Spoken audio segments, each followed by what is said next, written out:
लोकसभा निवडणुकीच्या पार्श्वभूमीवर उद्धव ठाकरे शिर्डी दौऱ्यावर आहे। यावेळी त्यांनी विखे पाटलांवर आणि कुटुंबियांवर सडकून टीका केली आहे। विखे 10 घर फिरून आमच्याकडेही आले होते, अशी बोचरी टीका यावेळी ठाकरेंनी केली आहे। नेमकं काय घडलंय बघूया सविस्तर।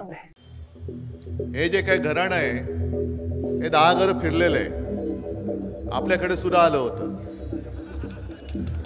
आणि आज मला लाज वाटते की यांना काय आणि यांच्या वडिलांना शिवसेना प्रमुखांनी पहिल्या प्रथम आयुष्यात मंत्री केलं।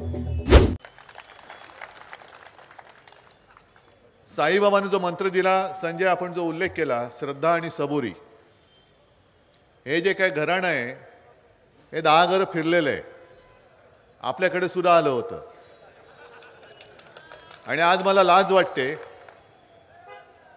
की यांना काय आणि यांच्या वडिलांना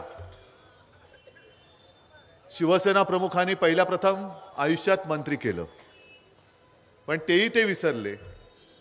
मग इकडे तिकडे तिकडे तिकडे सगळे खास खळग्यांमधनं चाललेत, जिकडे सत्ता तिकडे आम्ही। पण आता कुठे जाणार? कारण भारतीय जनता पक्ष हे त्यांचं आयुष्यातलं राजकारणातलं शेवटचं ठिकाण, कारण पुढची सत्ता आमच्याकडे येणार आहे। आता काँग्रेसवाल्यांना विचारतोय, परत आले तर तुम्ही घेणार का रे बाबांनो?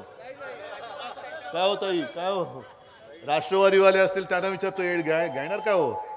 मी तर घेणारच नाहीये, अजिबात घेणार नाही। आणि घेणार तर नाहीच, पण तुमच्या आशीर्वादाने सरकार आल्यानंतर यांच्या सगळ्या भ्रष्टाचाराची चौकशीच लावणार आहे।